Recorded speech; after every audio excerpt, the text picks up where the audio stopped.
Oh no. Here we are, Deuce. We're back. Hello, everybody, and welcome to One True Sport. This is Wrestling's Research Guy. Wait a minute. What do you mean? Oh no. Well, what the fuck you started out with oh no for? Somebody thought we got canceled. That's all. Wait, what? Someone thought we got canceled. Because we were supposed to, where our schedule's been, we were going to do this last week, but they thought we got canceled. Yeah. Oh, that's right. That's about par because whatever, my name is yeah, that's probably why. But we're back. And of course, this is Andrew. I'm with Medusa tonight. I'm with Andrew. Yeah, well, she thinks. I don't know. Oh God, Andrew, I like the part in your hair, and it's kind of flipped to the side. You got the little boy look going on. No gel today, ma'am. But I have a compliment right off the gate from CB. Medusa looking sexy as usual. There you go. No, wait a minute. Let's talk about his part and how it's going to the. Thank you. Whatever, CB. CB radio coming in on a big old 19-wheeler coming down the road there. Big guy, big red coming on in with the part down the right side, flipped over to the left with no moose in the hell.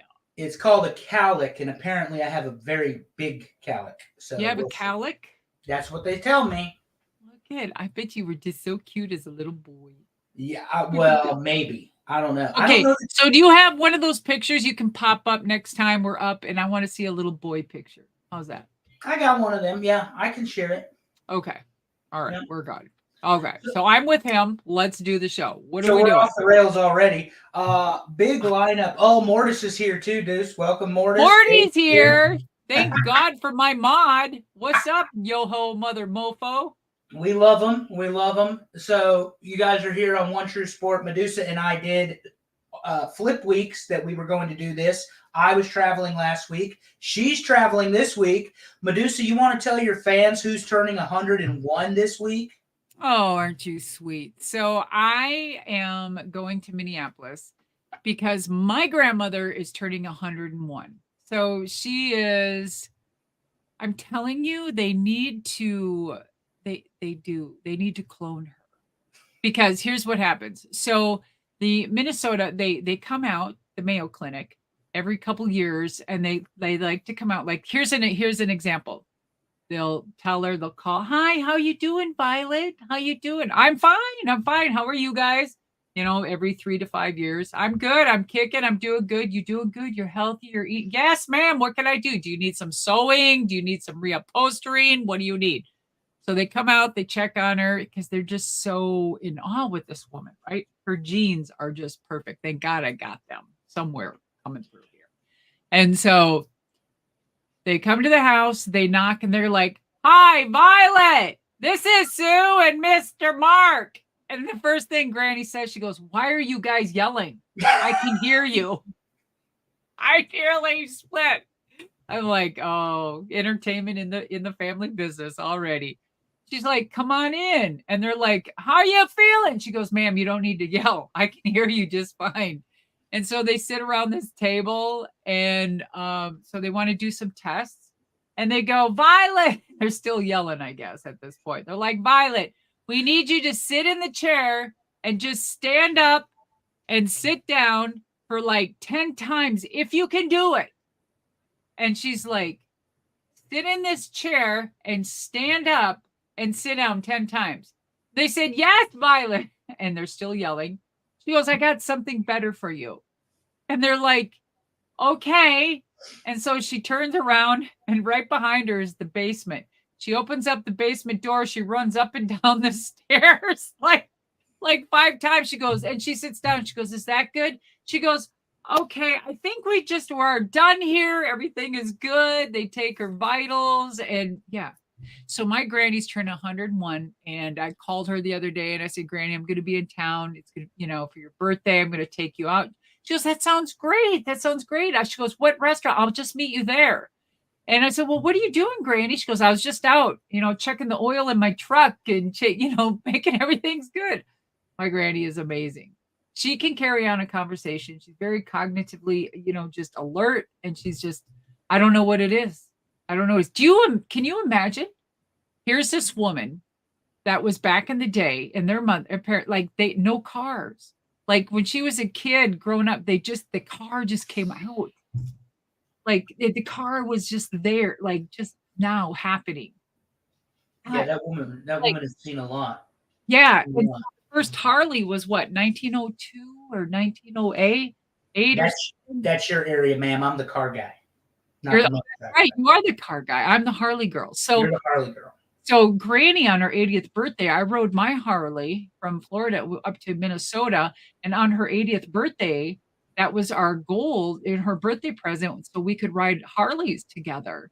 And I got some great shots of that. I'll have to bring it up and show you and put it up here one time. But so anyway, after she retired her motorcycle, her Harley, it's a 72 or 74 Electra Glide, a big old fucking bike, the big old bagger bike for this little granny. And she retired like I'm gonna say almost 90. And I have her motorcycle and I'm refurbishing. That is awesome. Yeah, happy birthday, Granny. But 80 years old and she was riding a bike, and 90 Yes. she's riding a bike. And by the way, we all tell you all the time that Medusa's a badass. She just told us all she rode a Harley from Florida to Minnesota. Well, and there's that. And then, of course, there's Hog Wild with WCW. I got some wild stories about that. We'll have to do an episode on that. How we rode our Harley from Minnesota to Sturgis. And how we all kicked it off and we met at the Mall of America with Sting and everybody. And my granny's favorite was Sting. She was in love with Sting. Oh my God. Oh my God. Like she was like, oh, do you think he'll sit on my bike? I said, Jesus, Granny, shut the no. Yeah. And there's Granny. I got pictures of her talking to Sting and she's just staring at him. Like, oh my God, you're such a mark. Starstruck, Granny. despite the fact you're in the business. Yeah, yeah, right. And she used to make all my wrestling outfits back in the day in Japan, by the way. The one-legged ones. That's another episode. Yep. Somebody told me Japan might come up today, but who knows? I don't know. Just the guy that writes the format. Okay, whatever. Couple of housekeeping notes. This is One True Sport. Thank you guys for joining us tonight. Like, share. Hey, John Smith, you're right, motherfucker. New computer is the game changer. Look at, he's not lagging. I'm not saying he can't hear you at all. This ain't no second class bullshit. You know what I told him, and I think it pissed him off? I'm just gonna come me straight out. So we were done with our last fucking thing, and I said, I'm not recording with you again. I just can't. I love you. I'm not doing it. Either you get a new fucking system, you figure out your internet, and oh, by the way, your pictures are blurry. Don't ever put up blurry fucking pictures again. I can't do it. And then he's like, all of a sudden, Andrew's like, he's like that fucking man. He's on it. He's like, I'm making shit happen. All of a sudden, he's like, what? He got a hold of somebody, which is Digi probably, and some other people. And all of a sudden, he got his shit together. Let me tell you about this Andrew guy right here, Big Red. This is Big Red. Big Red. Only I can call him Big Red. He gets his shit down and he orders the computer, fucking drops 1,200. I'm in business, baby. And here we are. Here we are. Yeah. It looked good, by the way, with the part and the hair flip. With the and no gel, right? Or gel. Mousse, gel, fucking moo-moo, whatever. Whatever it is. So, yes, this is One True Sport. As I was saying before, Medusa had to tell everyone how she yelled at me. Thank you for motherfucking my real-life best friend. I appreciate that. He deserves it. Don't worry about it. Is that your best friend? Yeah, he'll move on. He's okay. He's okay with it. I didn't motherfuck him. I was on his side for motherfucking you. Well, we are good. So, no, everything is good. Like I said, we were talking on the prior to the show that we're going to try to get to a lot of what we've got content-wise. And we are doing it on One True Sport. The super chat function is available. We want you guys' opinions as we go through some of this stuff as well. Just like assholes, everyone has one. Exactly. Yes, ma'am. Opinions. Opinions. She's not wrong. She's very rarely wrong. Oh, I'm wrong. So my husband tells me I'm combative. Am I combative? Combative, argumentative. Am I? Stubborn. Am I? A little bit. Little bit. Asshole. Well, you know. We're here. Really? A little bit. That's what makes this work. Wait a minute. How? Am I really? I need to work on it then, because I'm telling my husband I'm not combative. Oh, honey, you're combative. We had a very terse conversation. Let's just give the folks everything. We had a very terse conversation while I'm in baggage check in Las Vegas. And she's like, do you want to do this? Do you want to do this? I said, no, we do this. What about this? And we're texting. Yeah. And finally, I just pick up the phone because the tone of my voice gets me in more trouble than anything else. And it's worse through text message. You mean the texting is the tone texting? Is bad. Yeah, Exactly. it's fucking bad. I'm like, this guy's, what the fuck's happening with him? Fuck that. And then I pick it up and I'm like, Deuce, there's no heat, brother. Just we'll do what we need to do to get this right. So the people at Baggage Claim in Las Vegas got to hear me and Medusa have a conversation on the phone. Well, what does that got to do with me being combative? You were being the combative asshole. You were a little combative on the phone. You were the combative. Because you're the one that just said, I was the one that was having the tone. I was the one that was texting with the tone. So I had to pick up the phone to exit my tone. Everybody out there, poll right now. Who is combative? I was definitely the combative one. Okay, all right. That right there was bullshit. Do not do that. So anyway, I love messing with her. But we've got, like I said, we've got a couple of things to do. It's One True Sport has her shirt. Nice to meet you. Don't fuck with me. Brought to you by Medusa. Thank you. Finally, it's on the back because then Chris and I were talking and I was being combative, telling him shit should be on the back. And he said, because it's too small. You can't fuck with me on the back. What planet are you on? Then fucking be creative and put that shit on the back of my way. But Correct. But it is on the back now, and it is the things that she said to the main topic of our show tonight, Mr. Paul Heyman. We're going to get there. Go to Medusa.com. Go to OneTrueSport.com. You'll have all of the availability for the merchandise. We do want to remind you, the woman who would became named by Paul Heyman is available on Amazon. So we're going to drop Paul Heyman's name a lot today. We're going to name drop a lot, which I normally don't, but you can. Yeah. Like me, Medusa, Paul Heyman is the advocate, special counsel, and the wise man. So I am the wise man of One True Sport and the wise ass of this particular show. So I knew you would appreciate that. I'm going to get a combative or non-combative. Well, I have acknowledged being a level 5 bitch, so combative just comes You along. are. That's you. That's it. You got to put army font on your shit. That's it. I'm just saying. Am I really? I am not. I just, you know what the problem is that you don't like my answer. So all of a sudden I become combative.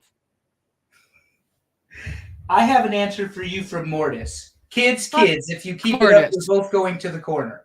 Fuck Mortis. Well, Mortis, there's your answer. You're out. Yeah, there's your answer. So let's kick this show off with only the way we know how, and that's talking about Medusa's favorite topic, professional wrestling. I hate wrestling. What the fuck are you talking Stop about? it. I hate it.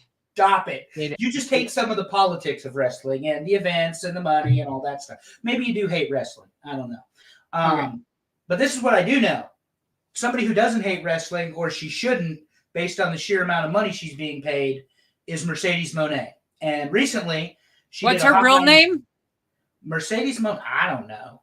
Bernado's. I call her Mercedes Mone because that's her ring name. That's her ring rat name. I know what your name is, Deborah. I call you Medusa. I told you I would not refer to you as Alundra Blaze in the first conversation we ever had. I said you are now and will forever be Medusa. All right. Okay. Oh, Medusa just went out of focus. CB, it's her internet. It's your internet this time, ma'am. I'm not out of focus. I'm not out of focus. You're not now. What that is the shadow of my mic. Sorry. I got to move my mic. Oh, there we go. Oh, right there. How's that? See? Are we good? It's my mic. It's my shadow. Well, we're all good. So we're going to talk about Mercedes Mone on this. 2 weeks ago, she did this interview before the computer took a shit. Like, it took a real shit. And we were going to talk about it, and then we didn't. So now we're going to talk about it now. Mercedes said she listens to her heart and soul. That's why she leaves WWE. $10 million or more had nothing to do with it, ladies and gentlemen. It's all about her heart and soul. Did not like the tone and tenor of the conversation of the creative that day. Wanted to be able to get out on her own and have her own voice. Wanted to take control of her life. WWE made it difficult for her to work on The Mandalorian. So she walks out, and AEW has officially made Mercedes Mone, the former Sasha Banks, the highest paid woman in wrestling history. While I do not have the exact figures on her contract, it is worth more than $10 million. Becky Lynch. Over the course of X amount of years. Okay. So kind of like, one or two or three other girls. Yeah, Becky Lynch, $3 million a year was her last contract. That has come out. So she is paid $3 million a year. Let's talk about reparations first. Can we just talk about reparations? Well, I mean, here's the thing, Medusa. You made $70,000. WCW. Yeah. Dangerous Alliance. 75. Talk to us though. Talk to us though seriously. I made 75, girls. Reparations. Talk to us seriously though. Yeah, if anyone takes us serious, they're fucked up. Anyway, $3 million a year is a lot of money for anybody. Okay. But when I say talk to us seriously. Okay, before we even go any further, but why is that a lot of money, Big Red? Why is 3 million? If let's just say hypothetically, if she's getting 3 million or 4.5 million a year, whatever it is, why is that a lot of money compared to what the guys have been getting paid since the 80s? Fucking fuck. Okay. Why is that? We're gonna do this. Okay, let's go. Yeah. All right, let's go. Let's go. Set my iPad down. Okada, she is not. Oh, okay. A lot of guys, they were not. There's so many of the guys that were not. That because they were of affiliation of a fucking clique, or if they were a affiliation of what they knew, they got paid big money. It's bullshit. So what makes it any different for a woman to make 3 million, 4 million, or 10 million over accumulated of whatever years? What's wrong with that, assholes? What is wrong with that? Okay, so you don't think she's worth it? Okay. But there's a lot of guys that haven't been worth it either. I will not dispute that point. My point You can't. But the problem is, but why is it a subject matter about her making the fucking money? She's probably not drawing the worth, or she's not, but the eyes are on her. She brought the big bang over there. She got the follow over there. But let's just see if she can continue it. All right. But who gives a fuck? She's laughing all the way to the bank. Okay. Good for her. But another thing, it's 2024 and we're talking about it's horrible for that she's making 3 million a year or 4.5 or whatever it is. Shame on all of you. Shame on all of you. Guys have been making this for fucking years. And I was a part of that. And I'm talking, and I am speaking from the heart and the soul about this. And what I mean by that is because when all of you and you, Big Red, say I was ahead of my time, I was fucking good, I was the shit, I would pave the way, all of that, when I was only making 75,000 and all those motherfuckers were making millions, or 700,000 or 800,000 and so on and so forth, the guys, that's what I'm talking about. Back then, it's no different than today, but we're just talking more millions because of the change of the times, right? Yeah, I kid and I say, hey, where's my reparation, girls? Yeah, I paved the way and helped make the way. Yeah, all right. I'm fucking having fun, joking around, doing whatever. But still, it's about time some women start making some millions of dollars, and I'm really proud.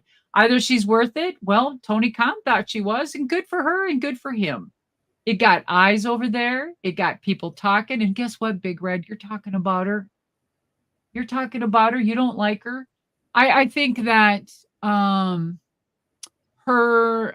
being able to keep that level. I mean, I think her wrestling ability isn't top notch. It's not up to par. I mean, I would be lying to myself if I thought she was one of the best wrestlers. But when it comes to marketing and her doing what she's doing and putting this shit out there, she's got hands down above everyone. kudos to her on that whole thing. And I would be just like that, And I was green as shit. And I was in Japan, living the life, pushing it, being on top when I shouldn't have been, because I was green and didn't know how to tie my shoe. But no one talks about that. I was good. But to me, I was green as shit. I was pushed to the level. I was on top. I was kind of in a position like she was, shining, not getting the paid that well, but I thought I was getting paid good enough, for the time. I don't know, guys. It's one half of the other. People are going to like her. They're not going to like her. Is she drawing? She's not drawing. Is she the shits? Is she her work up to par? But the thing is, we're talking 2024 about a woman that's making decent money for the first time, when all you guys have been spitting that fucking cash around the goddamn jerking round tables for how many years? Don't piss me off anymore. Okay, so before Medusa went off on her tangent, I had these notes right here. Okada and Mone were signed at the same time. Okada, you love New Japan Wrestling, and so do I, so let's go there. Let's go. Okada is in the Mount Rushmore of New Japan Wrestling, along with the likes of Inoki, Ricky Dojan, Giant Baba, Great Muta. He's among that particular crowd. I got to say, he's a better wrestler than Mercedes, yes. So they sign him $4.5 million a year. That number came out. That number we know for a fact. Okay, good. Good for him. Okada is signed to $4.5 million a year. Good for him. It's a 3-year contract, and as the creative goes, he's part of the elite with the Young Bucks and Jack Perry and seemingly Adam Page soon enough, or by association or whatever. Good for all of them. Good. So Mercedes signs about the same time. Yeah. They do the Boss Town, the whole deal, et cetera, and she's come out that she is paid at least 8 figures, which would be $10 million for those of you playing along at home. Becky Lynch made $3 million on her last contract a year. Good for her. I'm not saying women don't deserve the money. I'm saying this particular woman probably doesn't deserve to be the highest paid female wrestler in the world. And Medusa, I did that thing that you and I both hate. Female wrestler. Your point is, women should have been being paid all along. And your point is, I'm talking about Mercedes. So was she worth $10 million? Maybe. But there are far other women I would have given that contract to. Many more women I would have given that contract to. Okay, so I think Tony wanted that big bang and that big surprise, that big aha moment, or just the initial shock moment when he signed Mercedes, right? So to get that, he needed to pay that and guarantee something. And she knew what she was doing. She knew she could get it, and she was working the system. To me, that's knowledge, and that's smart. Why are we dissing somebody that's, if she's working the system and gets the money, good for her? Why are we so angry because you don't feel like she's worth it, but she got the money? She got the money. Okay, be happy. You don't have to be happy. Fuck you. Just, she got the money. She did something and not another woman did. How's that? She's above all the rest when it comes to that. She did something no other woman has. How's that? Fucking great. God damn it. But her wrestling, her ability, whatever, is not up to par when it comes to some others. Absolutely. I'd love to see her get better in the ring. Yes. When it comes to promos, better? Absolutely. When it comes to marketing and pushing the situation and that whole thing, yeah, she's got it. I don't care. Oh, I know, because this is your favorite picture. Bam! There it is. Bam! Bam! That little pixelation. Don't yell at me on air. But the point being, she's got the hands up. She's got the hair just the way she likes it. She's doing her thing. She's not a $10 million professional wrestler, in my opinion. Again, that's my opinion. But this is leading us to what we're going to talk about with Mercedes. and that is this top line creative that she has been inserted in. And as professional wrestling fans, we're conditioned to understand things, that the world title is the pinnacle. Apparently not in AEW's women's division. Because at Forbidden Door, which again, we were going to talk about before the computer incident. Why do I hear, whenever I hear Forbidden Door, why don't I always think of Sean Waltman and the porn? Why did they call it Forbidden Door? I want to puke. At AEW's last pay-per-view. But I just think of Sean Waltman and porn. China, yeah. But it was called A Night in China and then Another Night in China. And then wasn't it Forbidden Door? Oh, then I'm just nasty. But she did some things. I mean, you know. Wait. She did some things. Excuse me. He did some things. They did some things. They did some Thank things. you. Don't even. As consenting adults. See this fucking line between us right here? That's where. Yeah. Over there. Right here. Yeah. You can tell we haven't talked for a couple weeks, at least about wrestling, because you're getting it all out on me today. Forbidden Door. Tony Storm. Yeah, right up the anus. Let's go. Oh, Forbidden Door. Okay, so you want to talk about women's wrestling, or do we want to talk about the fact it was 5.5 hours long? The pay-per-view. What, the Forbidden Door? Yeah, they thought they were pulling an Andrew and Medusa on a podcast. 5.5 hours. 5.5 hours on the damn Forbidden Door. 5.5 hours. Before we talk about anything going up any, general's door here. Hi everybody out there. How y'all doing? Thank you for tuning in. Thank you for coming into the Forbidden Back Door.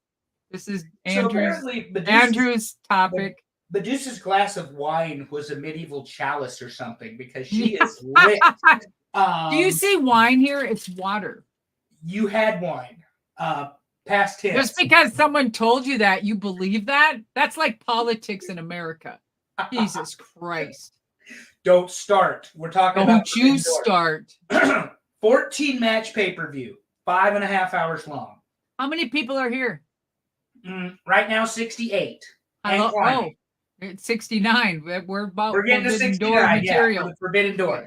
So, as a professional wrestler and somebody that's been on pay-per-view, you can call it premium live event if you're a WWE fan, but pay-per-view, of course, because you're paying $50 for the opportunity to watch this, unless you're torrenting it, which don't do that. Takes money out of wrestlers' pockets. But anyway, $50 for this 14-match, 5.5 hour card. Is that kind of pay-per-view too long? What's your ideal pay-per-view? Well, it's like if I go to a concert. Oh, God. She's going to keep messing with that mic. Here we go. I am. So if you go to the concert. Hello. I hear you fine. I know. I need to hear myself. Tell us in the chat if you can't hear Medusa, because I hear her fine. Oh, God.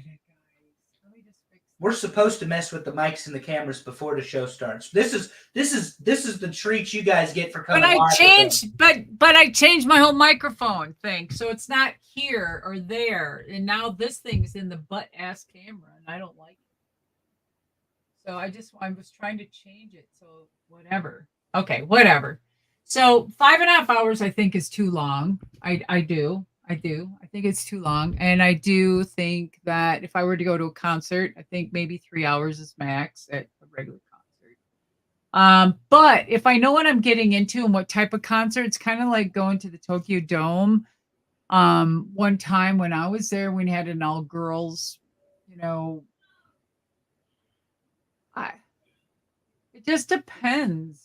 I mean, be like WrestleMania is like going to WrestleMania. That's long too. It's only certain things that are long.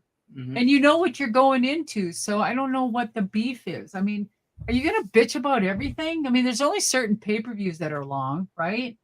And then other shows are normally X amount of hours, and then house shows are X amount of hours. I mean, why are you bitching, Big Red? Well, AEW has gotten into this habit of they did quarterly pay-per-views. So when they did quarterly pay-per-views at one point, a 4-hour pay-per-view was not that big a deal.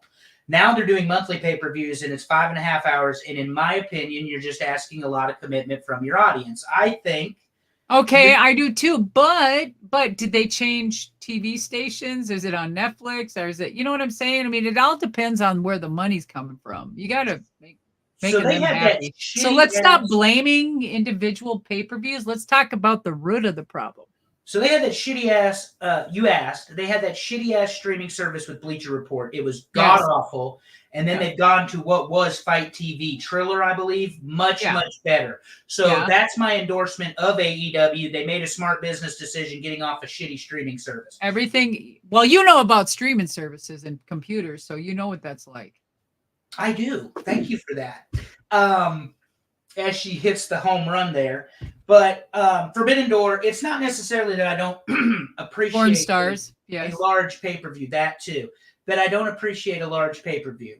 It's that if so you don't like WrestleMania either. They broke it into 2 nights for a reason. It's you know how long one night of WrestleMania is? For you, probably 8 hours. For the audience, at least 4. But what I'm saying is, if you're going to be on WrestleMania like you were, you're there to report, hair and makeup, have to get your cues, your staging. This is when you're going out. This is what you're required to be there long before the pay-per-view starts. That I know for a fact. Or PLE in that case. My point was, all I was saying is that with these PLEs, they get a little bit long, and the main event of this one was Swerve versus Ospreay. Will Ospreay is largely considered, in this incarnation of professional wrestling, the best professional wrestler, man or woman, in the world. Okay. Have you had much of an opportunity to watch Will Ospreay wrestle? Not much, but I know of his kind, and I think he's amazing. Absolutely. And I don't think when you hear the name Will Ospreay, it's like it's somebody that's been around for a while that has a good work ethic and he's great in the ring, but it's almost like, why isn't he a big top name and well known and utilized all the time up here? Mm-hmm. It's kind of like it's a name that is mid card that is people just look past on. Why is that? Why do they just nod to that? I don't know. Yeah, I love Will Ospreay. Full disclosure, I do think, like many others, he is the best wrestler working today. And when I say in this incarnation of professional wrestling, the no selling, the high spots, the flippy, the flip flop and fly, that's what I'm talking about when I say he is the best professional wrestler in the world in this incarnation of what we call professional wrestling. Well, again, it goes back to him thinking and psychology type. Mm-hmm. You know what I'm saying? So I think a lot of people, or I don't know a lot of people, but myself, I see that. And so I think of a no frill type of guy, you know? No. Yeah, and he's going to come out and he's going to hit his rap, and he's Billy Goat. And I see Happy Fox Rocks says he has no gimmick. I think his gimmick is he's a professional wrestler. And I'm not arguing with you, Happy Fox. Oh. I think that is literally his gimmick, is he's the best wrestler in the world, and he plans to prove it night in and night out. This, to me, was more of a coup of Tony getting Will Ospreay than it was getting Mercedes.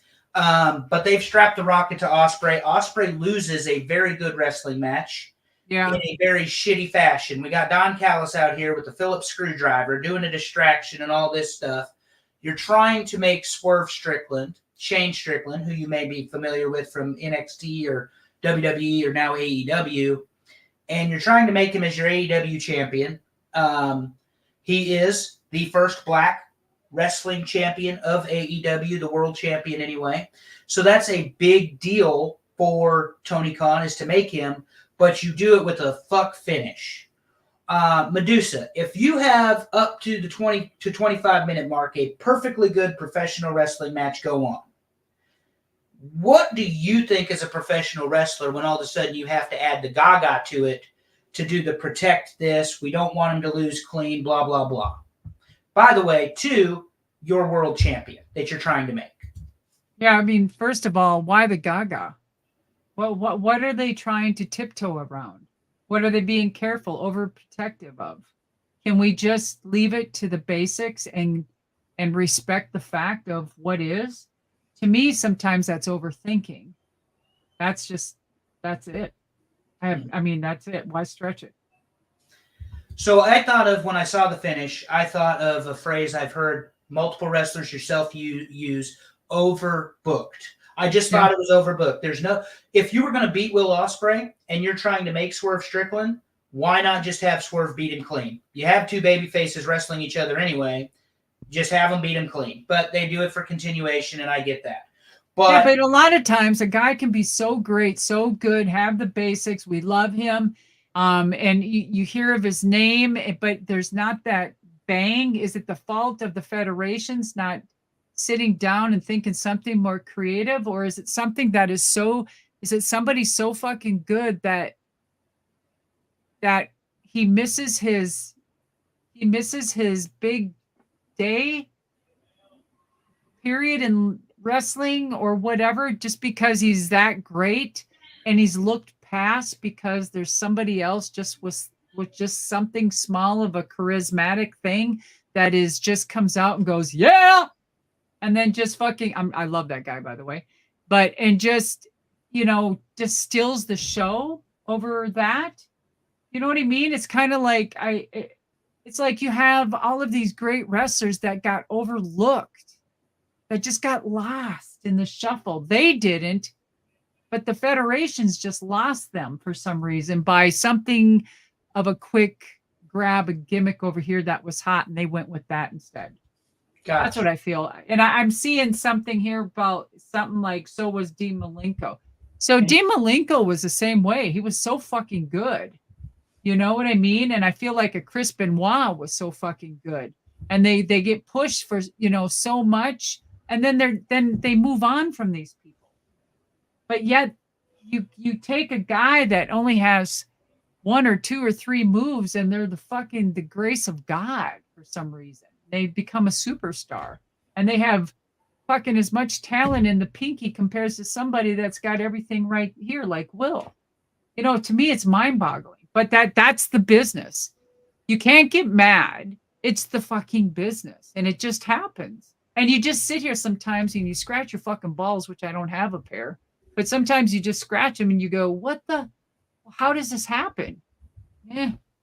Sometimes I do have balls, but Anyway. Ma'am, in my opinion, you metaphorically have bigger balls than most professional wrestlers I've met. But got a couple comments. Happy Fox Rock. So Dean Malenko, and he didn't put asses in the seat. He's a great professional wrestler, very innovative. 1997 Pro Wrestling Illustrated Wrestler of the Year, by the way, #1 in the world. So to your point, he was a great wrestler, but does it equal ticket sales? This is that old argument, Medusa. What matters most? The fact that Ricky Steamboat and Randy Savage had arguably the best WrestleMania match in history at WrestleMania 3, or the fact that Hulk and Andre put 90,000 people in the stands? Allegedly 90,000. I know the guy that was asked to fudge the numbers, but anyway, yes. Was it really? Mm-hmm. He fudged the numbers. You're telling me there were not 90,000 that watched the boss hand the torch to Hogan officially in Pontiac? It was supposed to be 92,000, whatever it was, but no, those numbers were. You're a buzzkill. You're just ruining all my mojo tonight. But anyway. Sorry. But it's the argument, the root of that argument. Does the wrestling matter or does the sports entertainment matter? Because what are we in? Yeah. What are we in? If you ask WWE, they're now professional wrestlers. If you ask AEW, they're professional wrestlers. But there is plenty of sports. But there's nothing but sports entertainment backing them. So who signs your checks? Gerson, this is the warm up for Mr. Heyman because Medusa will have a lot to say about the Wiseman, I assure you. And Orange Cassidy's on TV. Mark Carr says, I'll never understand why Orange Cassidy's on TV.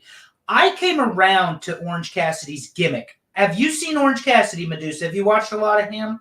Yeah, I just never understood it at the beginning, but it caught on.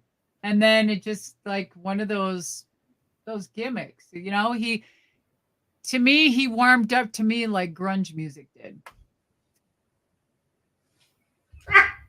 That's a good analogy, but here's the thing about Orange Cassidy that's it's hard to reconcile as a professional wrestling fan. He's got his fucking hands in his pockets, throwing nothing. But you know what that whole gimmick is? It's like the guy that had the lollipop and wrestled with his dick. It's like that kind of gimmick. Well, no, that was I was getting there. But when he takes his hands out of his pockets and he hits that switch, he's a really good professional wrestler. He's a good wrestler. That's what I'm saying, guys. It takes a while to warm up, and it's kind of like grunge. Like, I'm a heavy metal mofo. And I was like, grunge, like, what is this? You're ruining my 80s fucking music. And then it just took that time to get used to it. And then I was the biggest fan of Mother Love Bone. Yeah. Well, the chat is lit up, and guys, we appreciate you. I want to mention this comment, Medusa. I'll put it on the screen. Yeah. Zartan215 says, "Hi, Medusa. I met you at King of the Ring 94 in Baltimore. God bless you. That was a wonderful pay-per-view. That was me, not her, him. Thanks to Rich, who was Mr. Perfect's agent at the time. You told me I was cute, LOL. Never forgot that. I bought your book at Barnes & Noble." There you are. Oh, you're so thank sweet. you very much, Zartan. You are cute. He also thinks Chris Benoit was the GOAT in bell to bell in the ring. So a lot of opinions on Chris Benoit. Hard to deny the fact he was an excellent technical wrestler. Yeah, absolutely. We can't forget about what people were in the ring, and then somehow we got to separate, from actions. Of course, we can base our character on people's actions. Absolutely. That's how I base my relationships with people, is their characters by their actions. Absolutely. I do. And I pick and choose who I want to speak with or do business with or, hang around with, or who's my friend. And especially, my husband. Your character is everything. And sometimes those go a wire, just like all of a sudden they're not the same person. And something happens that we know nothing about, where it's medical or it's questionable.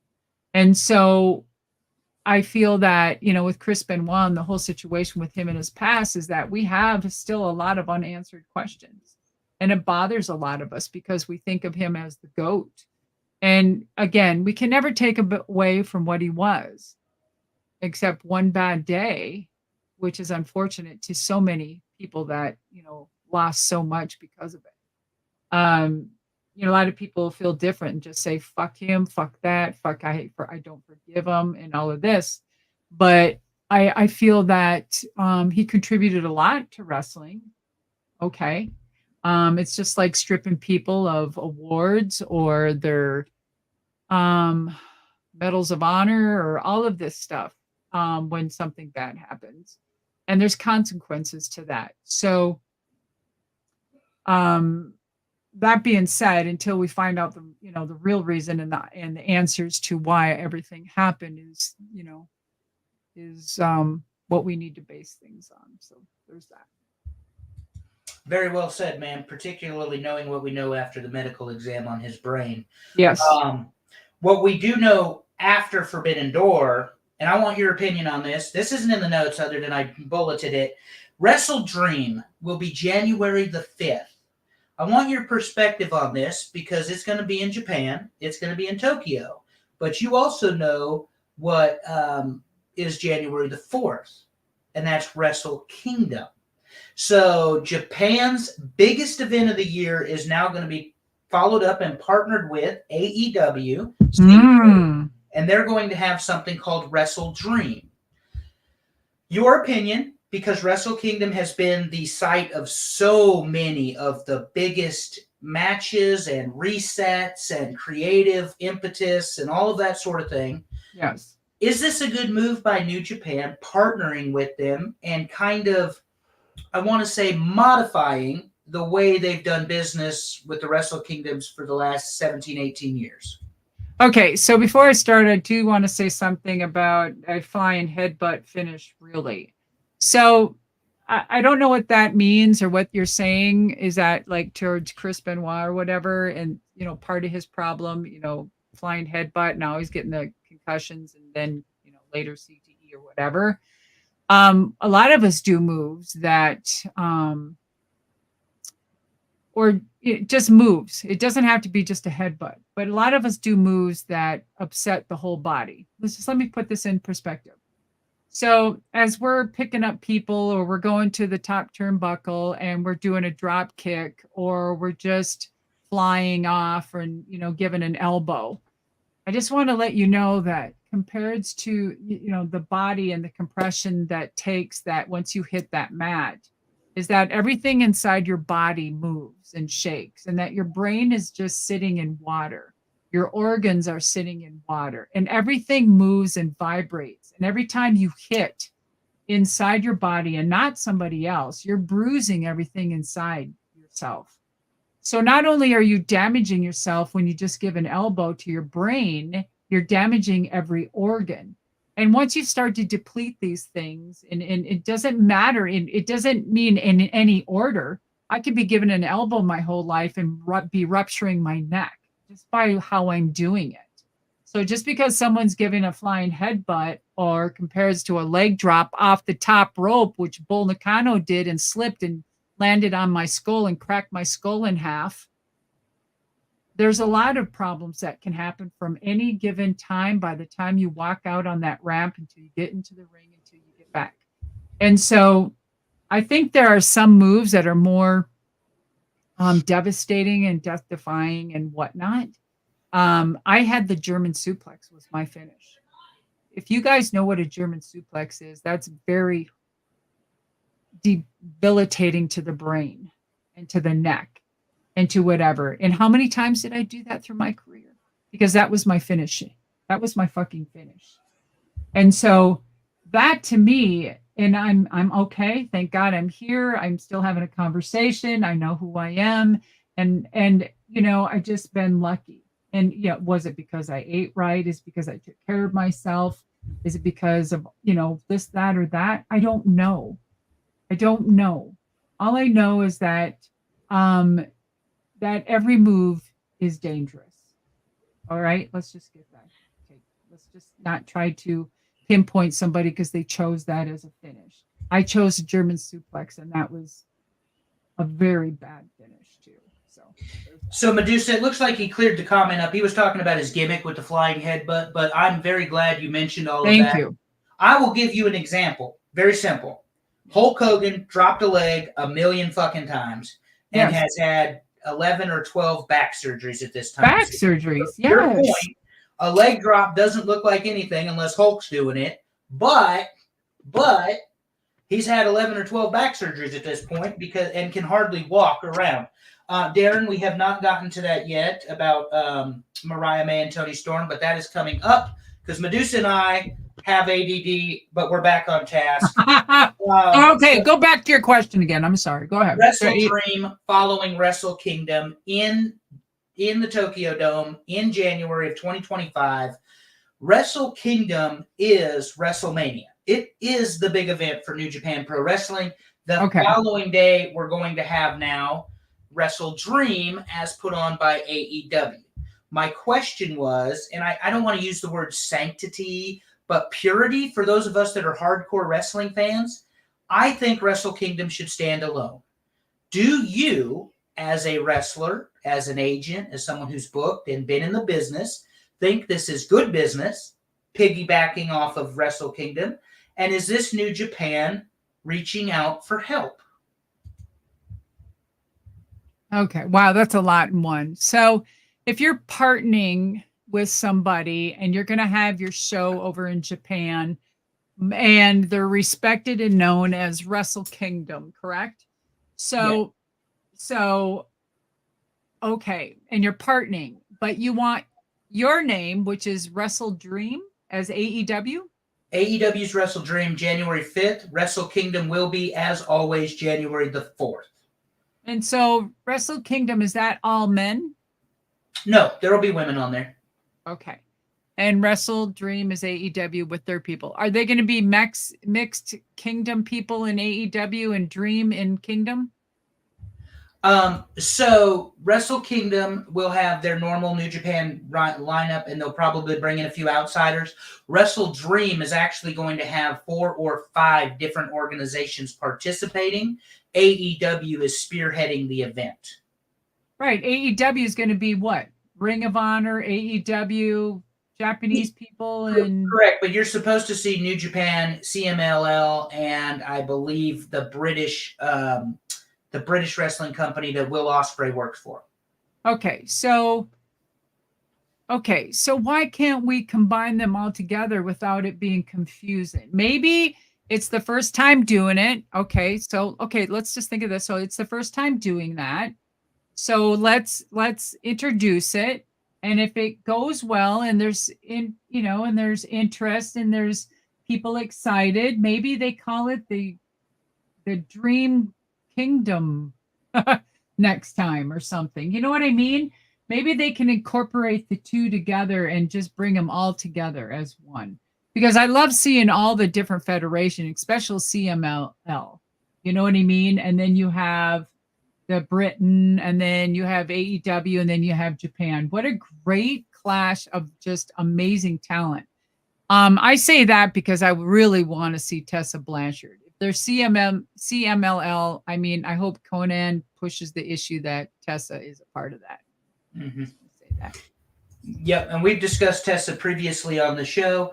Definitely will be diverse talent. The bad news is it's 6 months away, so we don't have any idea who's going to be on the card, but I think it'll be entertaining at the very least.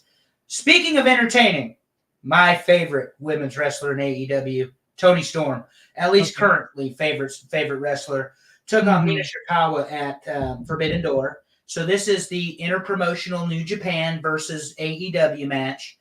It went on 4th. This is the World Championship, and it went on 4th. It was sandwiched between Danielson and Takagi, and Sabre Jr. versus Orange Cassidy. So Mone is going to go on later in the show. Toni Storm and Shirakawa go on 4th, Medusa, for the Women's World Championship. I think Toni should have been towards the end and Mercedes towards the 4th. I would agree with that because she's the women's world champion. So she beats Shirakawa, and then, of course, we get the sexualization angle, part of this angle, and that is a 3-way kiss from Mariah May, who wrestled with Shirakawa. So it's your feel-good moment. It's the hot lesbian action. It's the making out for all of the wrestling fans of these 3 women. And that was business concluded for Toni Storm and Mariah May. And we're gonna thank God, because I need her to start getting fucking serious again and bring out the old Toni Storm. I love the whole good Toni time, 2-time fucking black and white Toni. I love it. But I'd love to see like a relationship, like I had a relationship with Japanese, right? And to be honored and respected by them and accepted and forever for life is, it's not done easily, right? And so I think that it would be great to see maybe one of the Japanese girls be involved. So who do they have there? They have O'Shea. What's her name? Shida. Hikaru Shida. Yeah, but she's always available in AEW. I'm talking about maybe somebody in the past from Japan. Okay. Like maybe we bring in, maybe there's Aja. They brought her in before. They've used Aja Khan in AEW before. So that would be great. I mean, let's get some controversy going. Let's finish this. Let's get some shoot fun. Let's do some stuff. You know what I mean? And I mean, who better to introduce it? So here I am. I'm going to grab Toni. I'm going to say, come on, baby. We need to shake your ass up. Let's get serious. Let's stop the fucking lip sucking.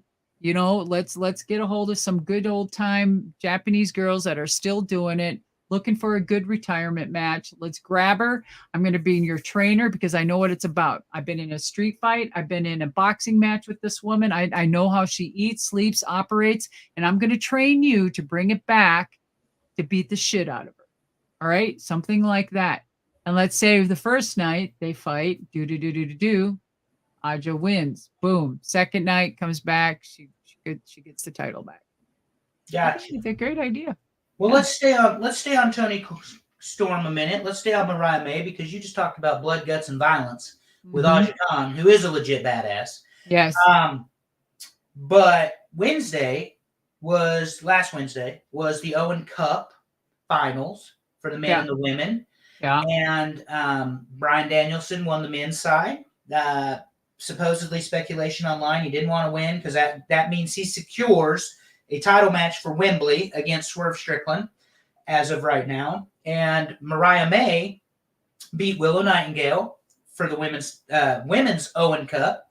So a couple things first. Your thoughts on Owen Hart being used in this particular way, calling it the Owen Cup?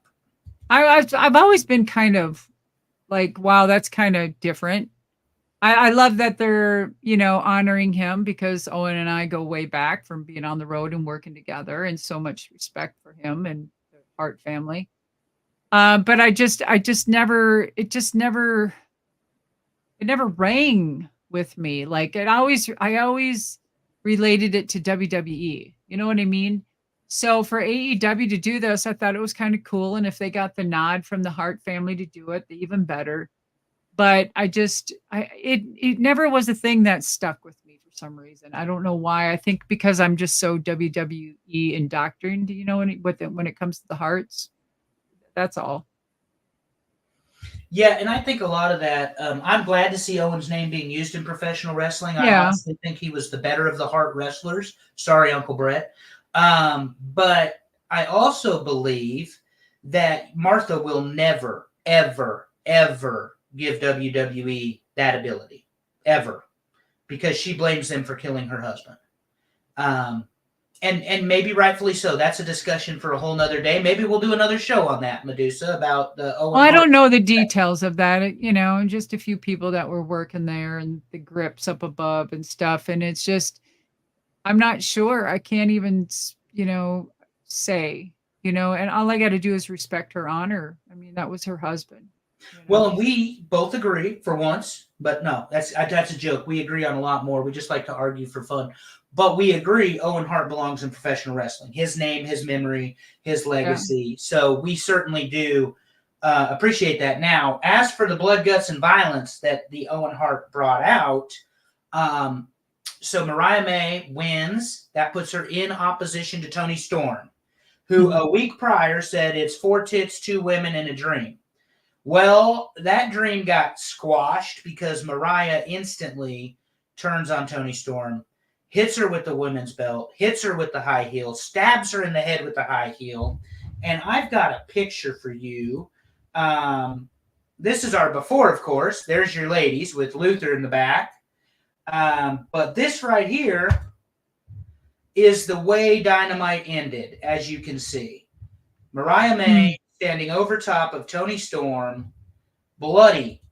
Now, Danielson had bled earlier in the night, but there's still an aversion to women bleeding in professional wrestling, unless it's AEW.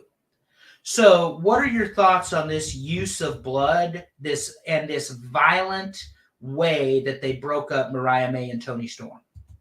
Well, first of all, I would have got together with the creative department, which seems to be a little, all over the place still there. But I would have found out what is the major matches, finishes, and make sure it's not going to be repeated. Because if there's going to be blood towards the end, or someone's going to gig or do whatever, it shouldn't be happening in the fucking show any other way unless it was a hard, accidental.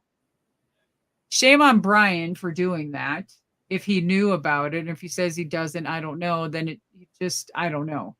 I mean, Brian's a professional and he's good, but it shouldn't have happened a couple times through the night. It should have either stuck with just Brian or just the girls. And then number 2, I thought it was a great exchange. I thought it was a great time. I thought it was unpredictable. I thought it was great in how it was handled. I wish she would have been more bullyish with the belt because it looked too workish with her hitting with, she didn't, I mean, to me, I would have been fucking hitting people with the belt. To me, it was just too soft. But I loved the turn. It was great. It's about time. The 4 tits and the kissing and all that shit is gone. Let's get to fucking wrestling and beating people up and fucking gigging them or whatever you're going to do. But let's get to some real shit. You know what I'm saying? And there's a point in time for all of that, but when it's subject matter and topic all the time, it's redundant and I'm sick of it. You know, if I want to do that, I'll just pull up the porn Forbidden Door and watch that shit. You know what I'm saying?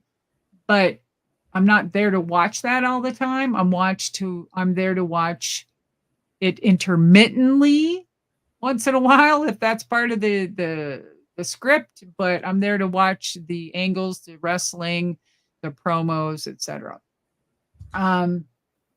What? I want to ask you before you lose your train of thought, because we'll move on in a minute. Do you like? Okay, so you talked about how I made the joke because it popped me, as the wrestlers would say, 4 tits, 2 women in a dream. I mean, that genuinely popped. I mean, it was so funny to me because she just is so blatant with it. However, I think that the character work she's done for the last couple months with Mariah May lent itself to this turn, because what you saw was a complete drastic 180. Yes. The fucking joke's over. Game over. That's We're what I fighting mean for this women's title now. Yeah, and I hope it sticks to that seriousness. Like she was just the 4 tits, 2 women and things was perfect. I got it. That was fine. That was great. I'm not against that. But the complete 180, like her just it's kind of called like Robert Greene in The Mastery of the book. You mirror the person. You give them what they want, and you do what they need to get what you want. And that's exactly what she was doing. It's called The Mastery. And and they probably didn't plan it that way, but that's how I was taking it. And so for her to do the 180 turn was a master. It was a master move. And now let's get down to it. Let's fucking wrestle. Fuck you and your goddamn 4 tits. I will poke your fucking tits out. I will bash you in the head, and I will, I'll bring you down the street, bitch. Let's fight. That's how I hope the attitude is out of her, instead of, subservient. I love it. I love it. I love it. Now, I like this a lot more than what we're going to talk about next, because it's Britt Baker returning at Forbidden Door after Mercedes Mone defeats Stephanie Valkyr. Now, this is relevant even a couple weeks later, because Stephanie Valkyr has vacated her CML and in New Japan contract and is officially with NXT and WWE not 10 days after this match went down. You and I had a private conversation. We don't shit on people, but you said to me, and I agreed, that Mercedes better protect herself against Stephanie, because Stephanie was going to hurt her. She was not protecting herself. It was strong style. It was a genuine Japanese style she was wrestling. And you could tell, fucking name, Mercedes was not in her place, her position. She was scared. She wasn't bumping right. She wasn't hitting the fucking ropes. I mean, in fact, she could have hurt her. Well, and that's what you said. Your message to me was, if she doesn't protect herself, she's going to hurt herself. Yes. Because you were concerned about her protecting herself in the bumping. I was. Because Stephanie Valkyr did not play games that night. On the Collision we watched and the pay-per-view, she was there to play. What does it say to you that WWE signed her so quickly after that match? You sleep on your talent, you lose. Okay. That's a fair statement. Who cares? I mean, I didn't know if you had any thoughts, because all of a sudden she's not with CMLL. She just appears on an AEW pay-per-view. She's the CMLL champion. She was the New Japan Strong champion. And they obviously had things factored in somewhere. They were, they're going to work with her. And then so they all could have been a one-off. It wasn't a longevity contract by any of them. And her knowing that. Okay. So, hey, we'll just use you here. We'll use you here. You know what? And kudos to her. If WWE came in and offered her something and none of these guys were privy and smart enough to quick grab her, then fuck, you're lost. You're fucking lost. That's what I mean. So, well, gotcha. Sleep on your talent. So the much awaited and much anticipated return of one Britt Baker happened on Sunday that night as well. This is our nice split screen shot. We got Mercedes holding both belts after she beats Valkyr. And of course, Britt coming out to her music, doing the DMD after the match was over. Then they do a subsequent promo on Dynamite. They do another promo this past week. I did not like Britt Baker's initial promo explaining why she was gone. I understand she was injured. I understand she had a torn labrum and herniated discs in her back. It came across to me from your best shit talker in the women's division as an informative speech from high school. But I'm hard on what I like to see in professional wrestling. Then Mercedes comes out to, quote, save the segment and only made it worse. And then they do a rinse and repeat of the same situation on the following Dynamite. This is the top line creative in the women's division in the AEW. This is what they're pushing for Wembley. They've got 45,000 tickets sold, Medusa. Can this match accomplish what Tony Khan wants it to? Britt Baker, Mercedes Mone, TBS women's title. Well, you have two women that I feel let me just word this right. So Britt Baker, let's just hope that Britt and Mercedes can have a decent match on that level that everybody's expecting, because expectations are high. And as soon as you have expectations, you're going to be let down, period. Anything in life, don't ever expect anything. You're going to get let down. That way you won't get let down. How's that? I would want them to do well. I think that Britt has a great gimmick. She's a great cocky heel no matter what. I don't think she could try to even be a baby face, because her aura is just so cocky naturally that I believe that is almost her personality. Very all about her. You know what I mean? So I feel that comes across very well on television. She wasn't just gifted that well. That is her personality. So that's why it has come across like that and taken off so quickly. Number two is that Mercedes has been in the business a long time, and her personality, as far as being her confidence doesn't come across as strong as Britt's. You can argue with me, but it doesn't. I don't feel that when you see Mercedes like this and that, and her marketing on her social media is hands down great. But as soon as she opens up her mouth in her promo, it's not. And I love you, Mercedes, but it's not. I feel that if she could start getting that top notch, her promos to match her image in social media, will help her hand in hand. If Britt could do a 180 with her wrestling, will help her natural bully personality, would help. And those two, and Mercedes too, she's got to up her volume in her ring, because I feel that sometimes when people have been hurt or been gone for some type of medical, they never come back the same. And I see that in Mercedes, and hopefully with Britt. At first Britt was a little fearless, and she was following and doing what she needed to do. And she wouldn't be half the person she is if it wasn't for Thunder Rosa. And Thunder Rosa basically carried that shit. And Thunder was, going through her own stuff and trying to fight and stay ahead and be abroad. And of course she was fighting her own demons. But for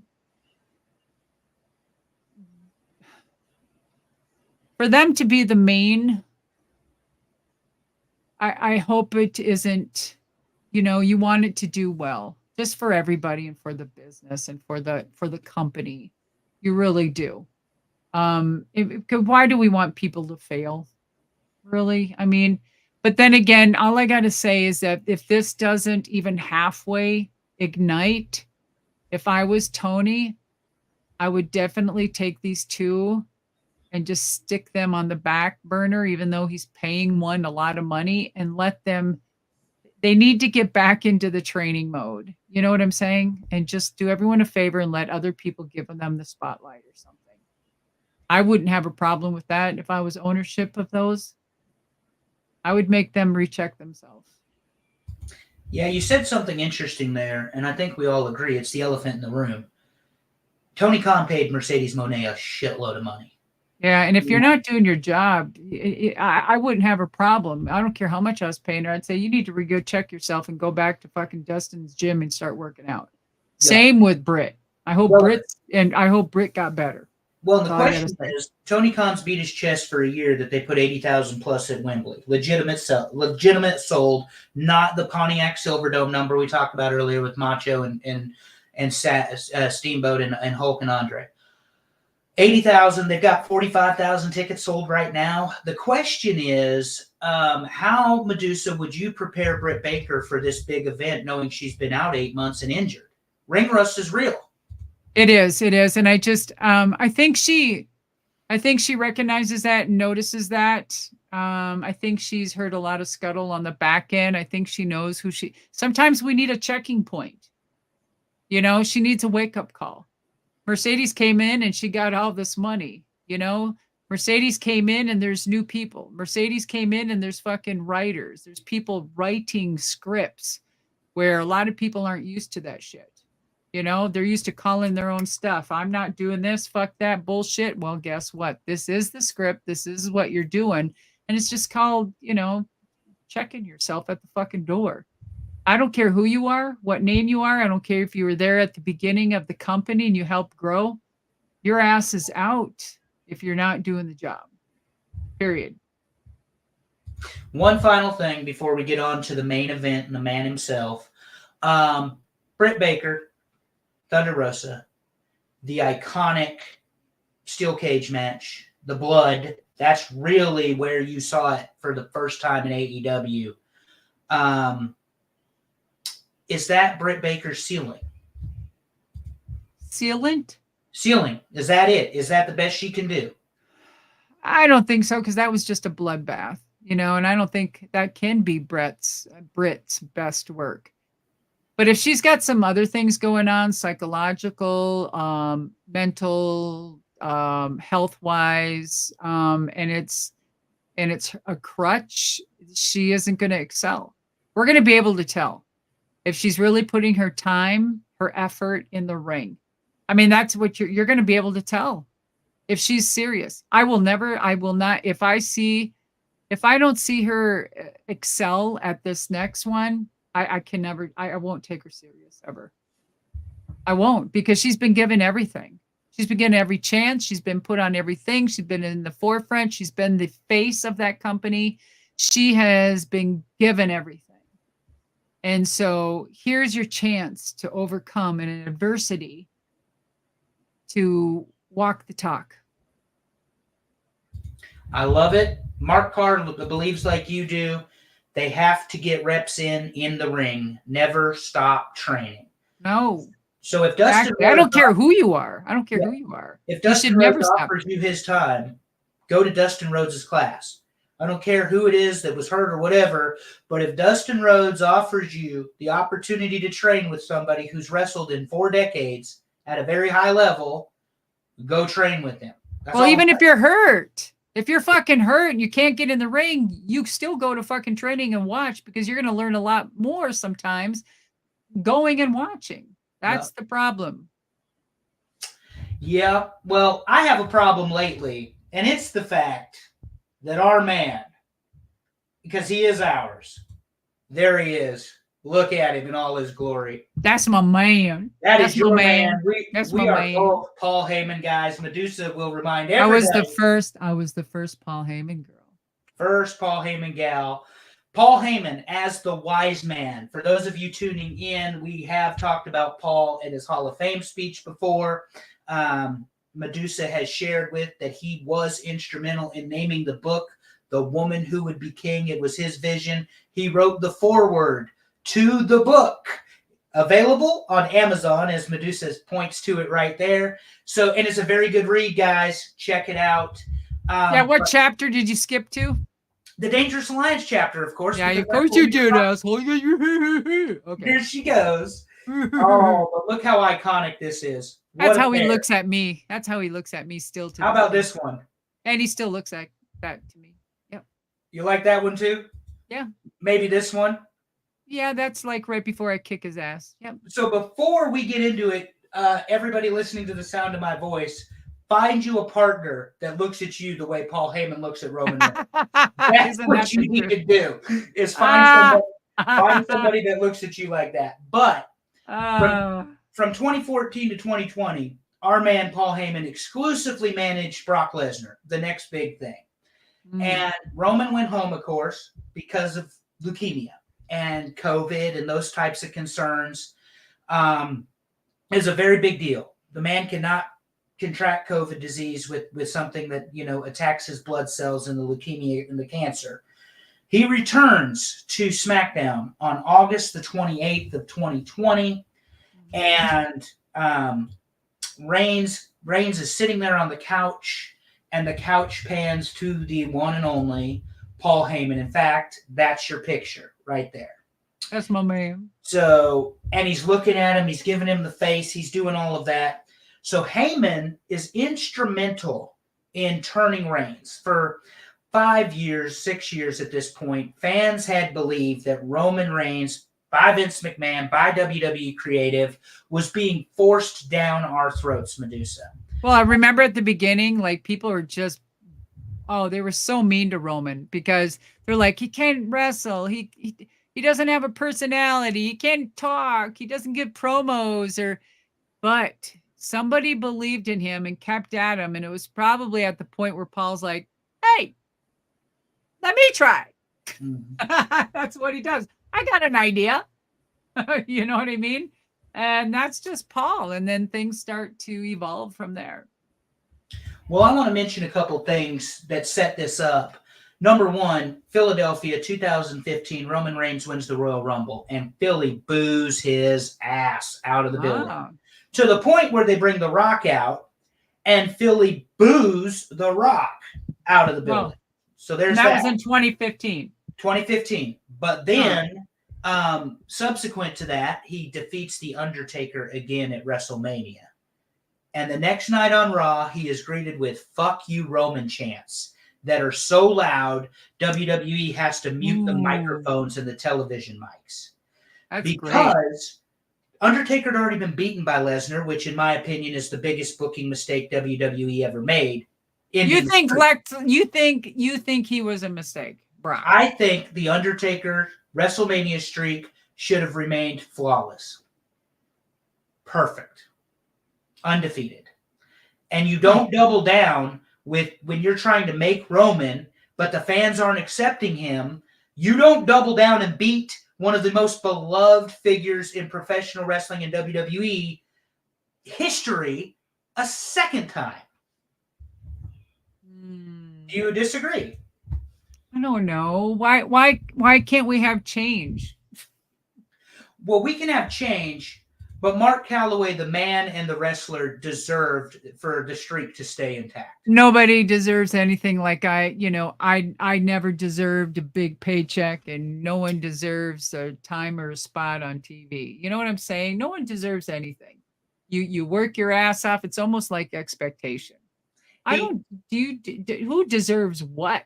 He earned the right for that streak to stay intact. Okay. All right. Because remember, Ole Anderson told him there's no potential in you whatsoever. And he made the most of it. Where's Ole Anderson now? Dead in the ground. Okay. Maybe he got cremated. I don't know. But Ole is no longer alive. He's no longer with us. But Paul Heyman joins Roman Reigns August the 28th. And this is really WWE hitting the Control-Alt-Delete button on Roman. They didn't have a choice. They had spent so much time, effort, energy, and money. He main evented 5 WrestleManias at this point. Fans weren't buying Roman. So, Medusa, to your point, and you may not know, you may know, because you and Paul are friends. Is this Paul's idea? Is this Roman's idea? Is this Bruce's idea? Is this Vince's idea? Who, in your opinion, knowing who you know, who do you think says, you know what we should do? Let's make Roman Reigns the next Paul Heyman guy.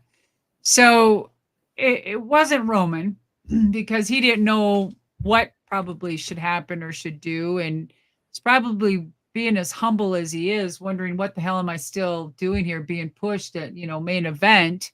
Even though he appreciates it and all his gratitude because he's just that kind of humble guy.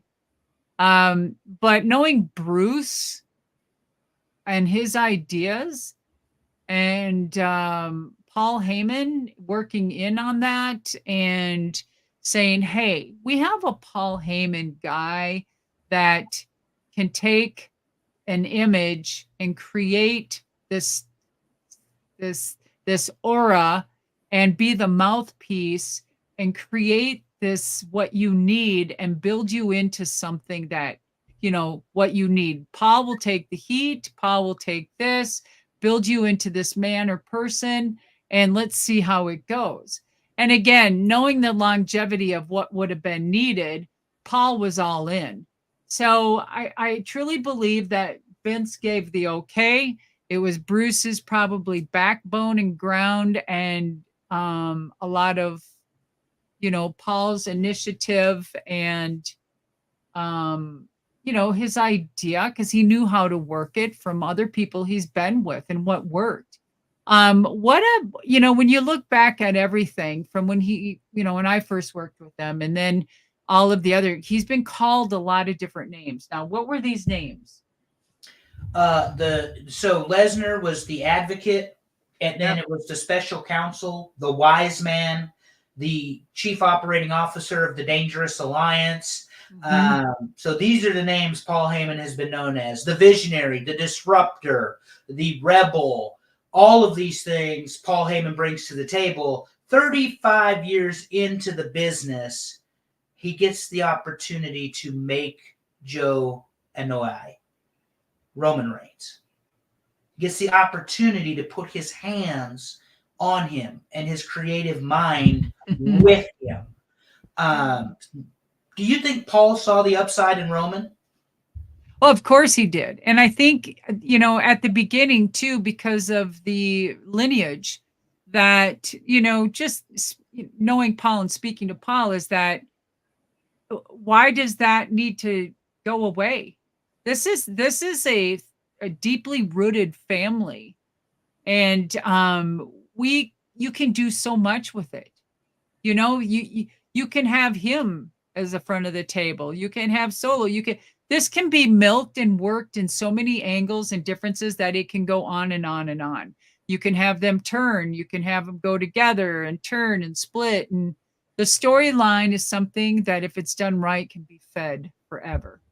And why not? Because now you have from grandfathers to fathers to sons to grandsons and their kids all in it.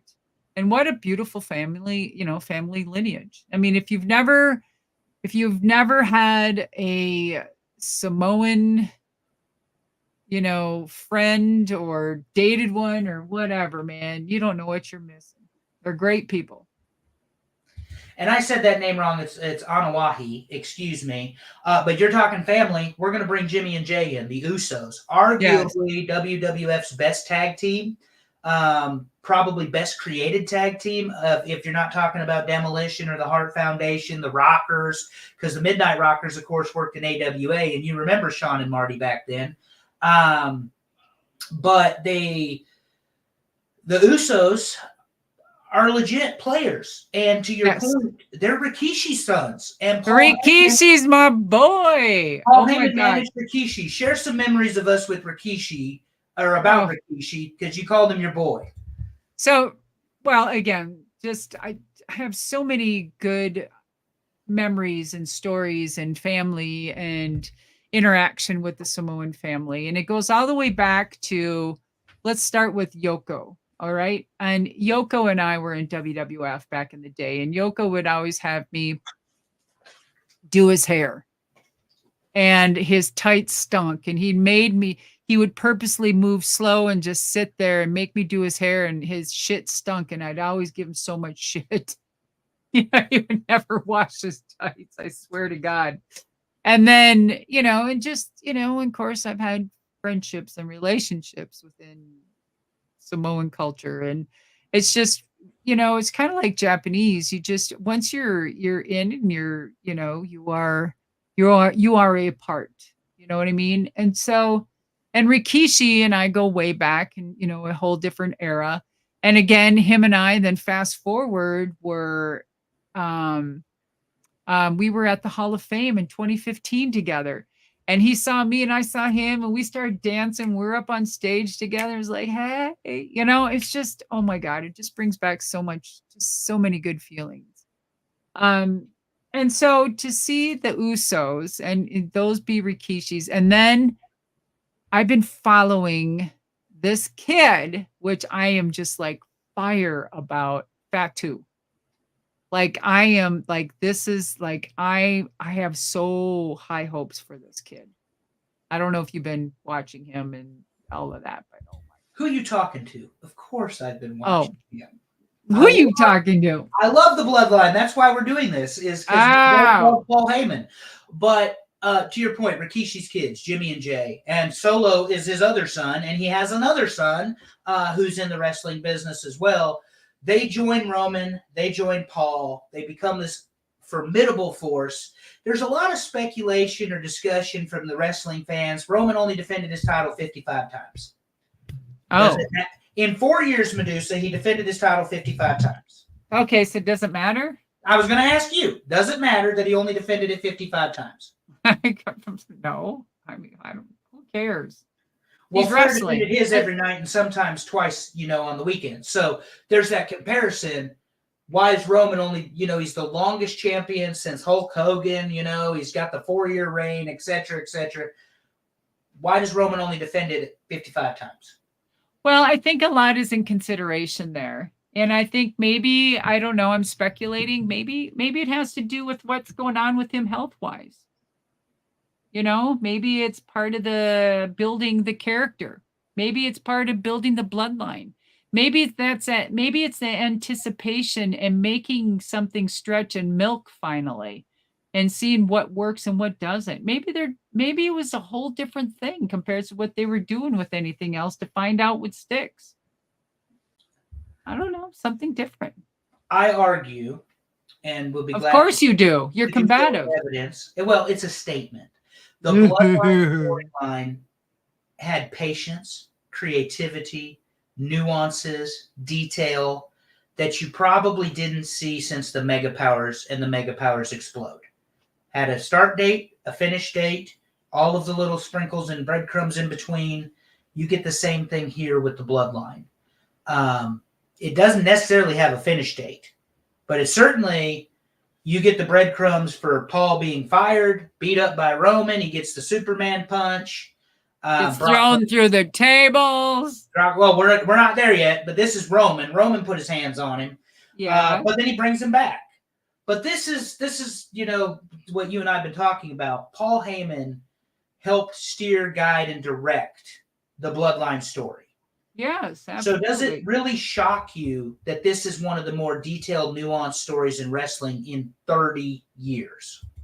No, and it's one that has been taken intricate levels and intricate thought process, and it's been handled with delicate gloves, because at first you don't know what's going to work. It could be just a quick, a verbiage, and then people run with it. Or, if you just stick with something long enough, pretty soon people are so sick of it, they're going to end up liking it or something. I don't know. And it's kind of like what happened to Roman, but he actually started getting better. He started getting better at what he did, at his promos, at his wrestling.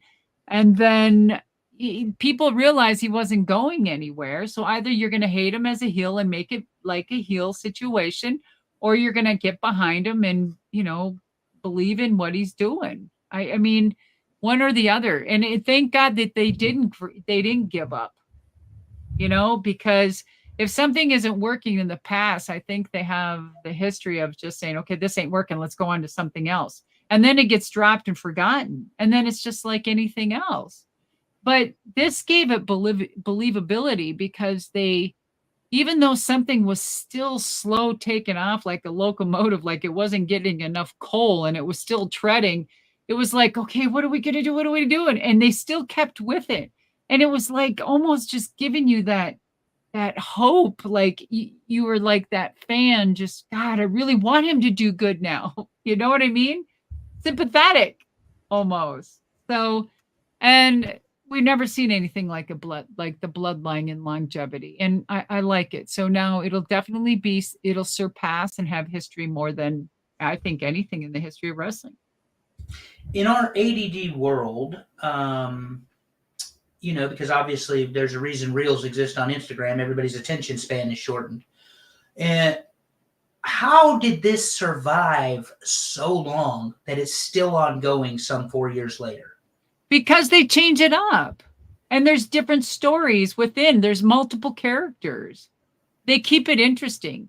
Even though they're the same breed and type of people and, ethnicity and the whatever, it's just they're different characters. And I like how they turn on each other. They're a storyline within a storyline. Within a storyline. So, I mean, it's like deep. It's like going down the rabbit hole. Really. And so why not keep creating and create? Gosh, I don't know. There's so much you can do with it. Absolutely. I'm having the running of the bulls. Hold on just a second. Running with the bulls. So we got to switch the dogs out. Hold on. Switching the dogs out. I think he's taking okay. dogs. So I've got the two 11-year-old pit bulls and I got the two 5-year-old pit bulls. They don't get along, so we got to switch places. So every time one set comes in the house and the other goes out the house, you have barking and screaming and hollering at each other. So I didn't want everybody to hear my dogs arguing with each other. But anyway, I agree with you on this topic of longevity. There's enough change, enough patience, and now we're seeing a radical 180 because talking about Roman Reigns, the wrestler, all of his matches were created, in my opinion, with a big match feel. Must-see TV, box office. This guy is a star. No doubt about it, 100%. And then you pair him with Heyman, and you get shots like this. Oh, my God. Paul's demeanor and his actions, his face, his gestures, his small little speakings are just lip service says everything. And Paul gets very animated sometimes, and it's enough to tell the story within itself. And so even him speaking and turning on the chief sometimes, or, the head of the table, or questioning him, just small little things like that brought people to their feet. You know what I mean? And sometimes it's the smallest things like that are so creative. Sometimes a lot of these are just, they're worked on the, maybe right back in the, so let's say they have a script and they know what they may want to do and say. But everything can be changed on the edge of a moment by what's the feel and what's going on. You know what I mean?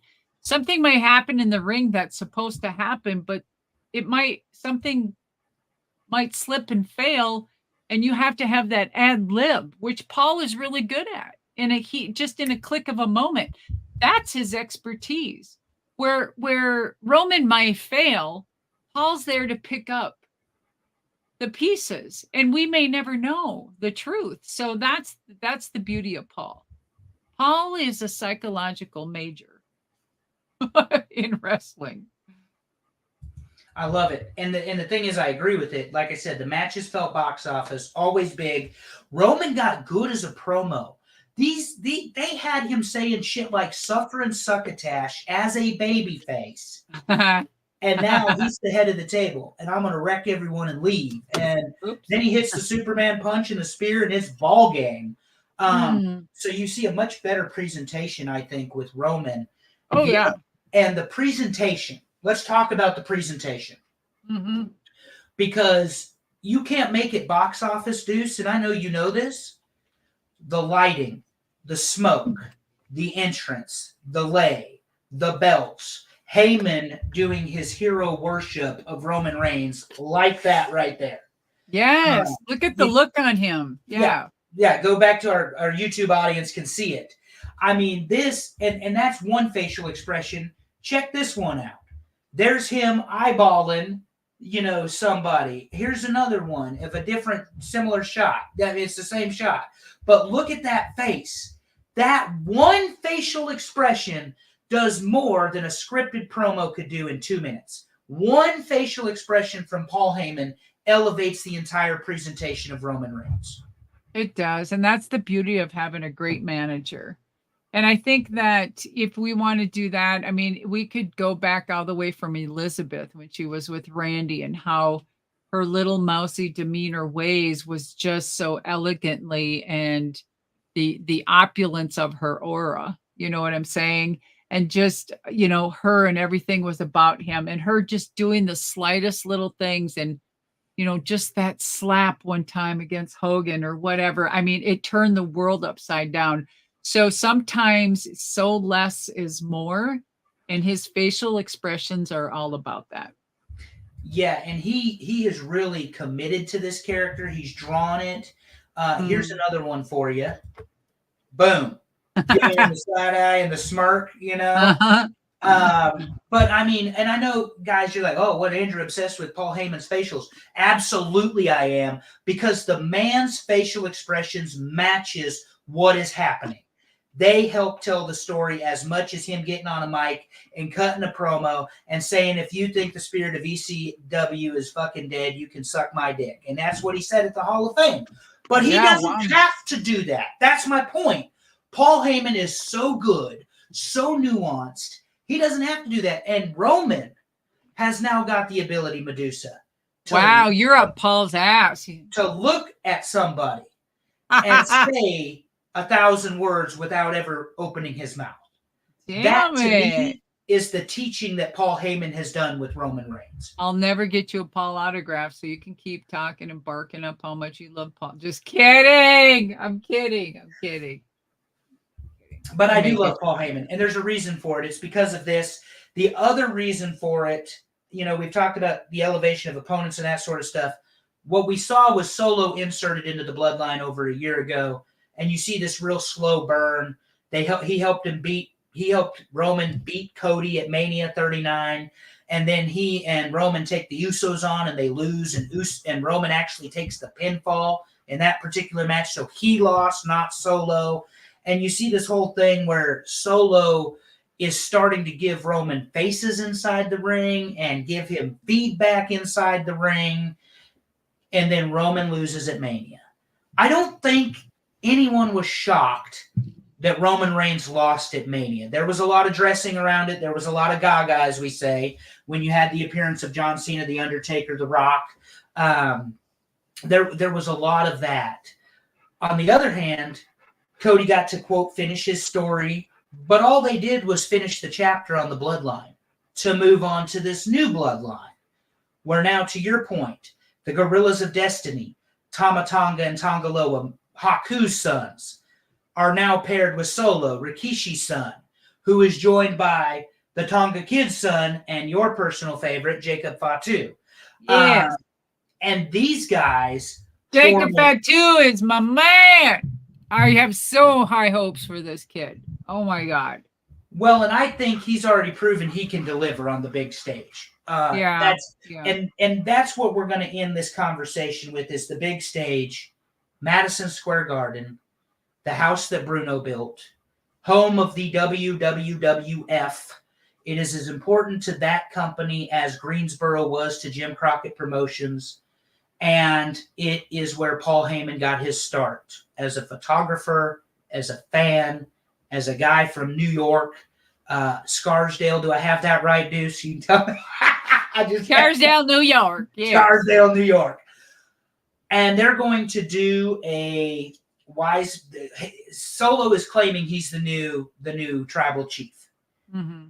And of course, Heyman has been this quote unwilling participant of this new bloodline, this much more dangerous, uncontrollable bloodline that does things that are irrational. As of last week, they tied Cody up in the ropes and beat him up. Tied Cody up in the roads, yes. Yeah, they tied him up in the ropes, not the roads, and they beat him up. But this is an acknowledgement ceremony. So Tama comes in, I acknowledge Solo.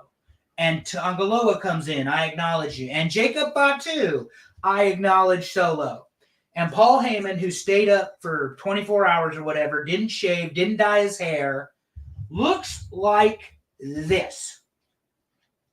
Yes, that's my man. And they're telling him, he's telling him, I love you, Solo, but I will not acknowledge you.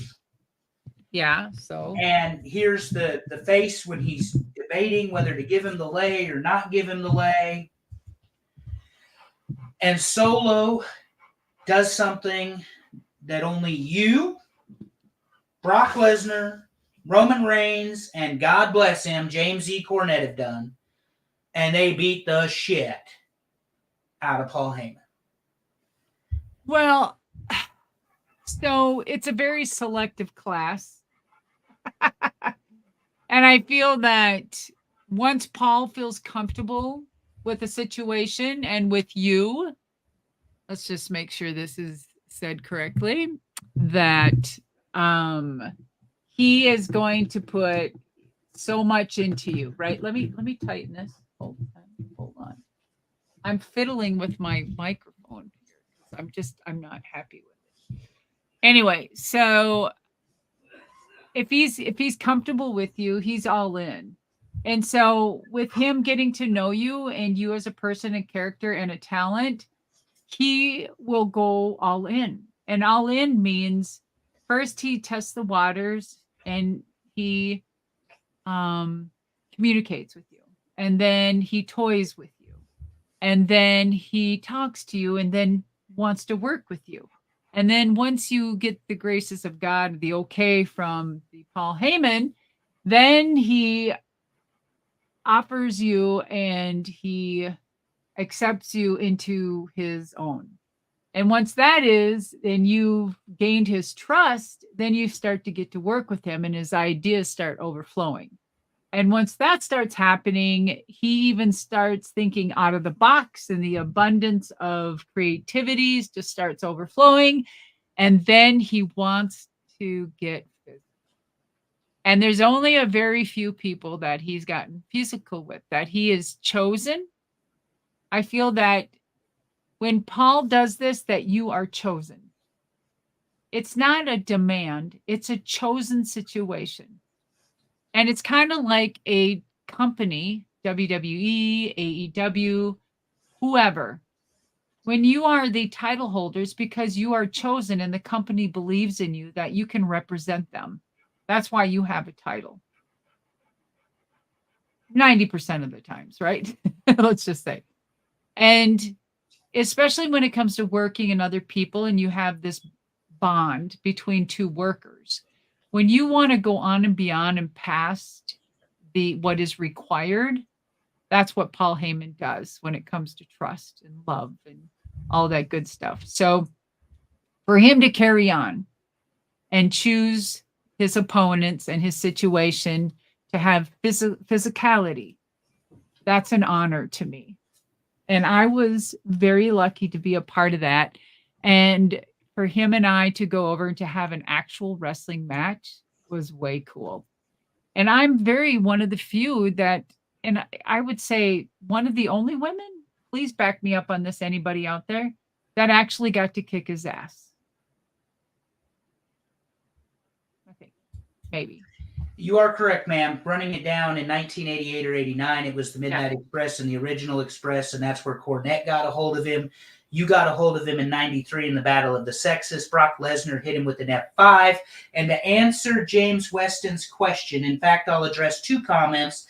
Number 1, Roman hit him with the Superman punch, and Brock Lesnar saved him from the chair shots. And number 2, for all people to see, so I can say this in a loud, clear voice for you, LOL Episode 3, blowing Paul Heyman live. I will cup his fucking balls because I love Paul Heyman. So there. I have no problem telling you that, Mr. Weston. Thank you so much for listening to us tonight. But we were getting to your other point. This beatdown of Paul Heyman, Madison Square Garden, 19,000 people, is a Samoan spike, a flying headbutt, and a triple power bomb. And there it is. I will tell you that I spoke to Paul, and he said that they took very good care of him. Very good care. And he felt great afterwards, and there wasn't any problems. The only thing he had to do is act the part. And that's what Paul did. And those are his words, guys. They took very well care of him. And act the part he did, from the unclean shave, the gray face, the bags under the eyes, the eyes bulging out, red, bloodshot, watering. Oh my God. Oh yeah. They've got a guy who is so committed to the success of this story. And I can't wait for the next chapter, because it's very, very clear that Roman's coming home. And when he does, and this bloodline civil war really gets amped up, I thought the Wiseman was behind it all. The way they beat his ass in Madison Square Garden, I'm not so sure anymore. Right? I still think we get The Rock, but I don't know that we got that we're going to get Paul Heyman turning on Roman. And final thought on Heyman, because it can't be understated how important Roman is to him. The Undertaker did not induct Paul Heyman in the Hall of Fame. Medusa did not induct Paul Heyman to the Hall of Fame. Arn Anderson, Steve Austin, members of the Dangerous Alliance, Larry Zbyszko, did not induct Paul Heyman to the Hall of Fame. RVD, Tommy Dreamer, the Dudley Boys did not induct Paul Heyman. Vince McMahon, Triple H, Stephanie McMahon did not induct Paul Heyman to the Hall of Fame. Roman Reigns, the tribal chief, inducted Paul Heyman to the Hall of Fame. So you talk about a relationship that those two have, that is as telling as anything to me, Medusa. Well, and again, it's for the sign of the times. And he spent many, many years with Roman and family and kids and whatever, just like he did with Brock and family. Rode with them and shared stories and life and stuff. So, I mean, it was probably appropriate. It was the sign of the times. It's family. And it was a good choice. Everyone's like, oh God, who's it going to be? You wouldn't believe the texts and DMs I got. Deuce, it's going to be you, right? And I'm like, it would be an honor, but I think there's so many other people that, fit that bill as well. I said, there's too many people. I said, I have no idea. I wouldn't be surprised if he introduced himself. You know what I mean? So, but I mean, Roman, it was short, it was sweet, it was to the point, and basically, I mean, it was good. Yeah. Yeah, it was a fantastic induction speech, and of course, Heyman stole the show. I still don't think you can follow it. That's my opinion. I did follow it. Fuck you. You were forced to follow it. Fuck you. Fuck you. Fuck you. I don't think you can follow that because you forgot. You forgot I followed it. Otherwise, you wouldn't have said that. You would have chose your words. You forgot I did. So have we met? I just say whatever the hell I want. You know that. Whatever. You come back. But nobody could follow it was my point. He was the closer. You said they had to get the crowd back up. That's why they opened with him. And of course, we just got done watching what? 2 hours of SmackDown plus 2 hours of SmackDown. So they had to open it with one hell of a bang to keep the ratings high and get people there. And then I followed it. I wasn't even worried. I wasn't scared. I wasn't nervous because I knew. No, because I was like, they chose me to go after Paul, probably because they knew I could do it. That's Yep. how I went in there, and I succeeded, and I did it. Because when you come up on a high, and if you stay like this high all the way through, it's just like a bad noise. It's like a bad fucking noise through a continuous concert. You know what I'm saying? So you need this, you need this, you need this, you need this. Not to mention, you got to induct Bull Nakano. I So there did. you go. I did. We're going to wrap up tonight, Medusa, but we're going to do it by telling everybody about your very first action figure. Thanks to our pals here at One True Sport, at least one of them, two of them, Magnum TA, Greg Gagne. The Ultras full bundle is here. Hold tight just a second. We're going to share my screen because I want everybody to be able to see the work they've put into Medusa. That should be popped up all on those YouTube. All those fake titties. Yeah, they took the. I was going to tell you that you got boobs because they took the ones with your boobs in this one as what you're notable for. Of course they did. They're all men. So here's what it says: 7-inch scale, accurately sculpted to real life, and they are. The gimmicks are real. 30 modes articulation. 2 interchangeable heads. 3 interchangeable sets of hands. The AJWWA, All Japan Women's Wrestling Association People's Championship belt. Something that really does matter to you because you don't just win that title. That title is bestowed upon you by the people of Japan. So this is Medusa is part of a 6-pack, as you guys can see here.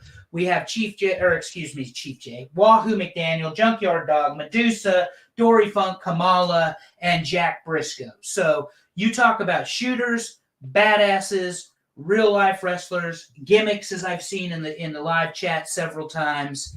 Power Town's where it's at, guys. The entire 6 is available for pre-order. You can order Medusa as well. And then Medusa, I heard on social media, you didn't text me, but I saw it on social. Yeah. Mattel's getting in on the act as well. What? Isn't that what I heard? I saw it on social that Mattel's getting in on the act too. So they could, because I know this ain't going to be the only one. So there's a lot of different styles and divisions of Medusa.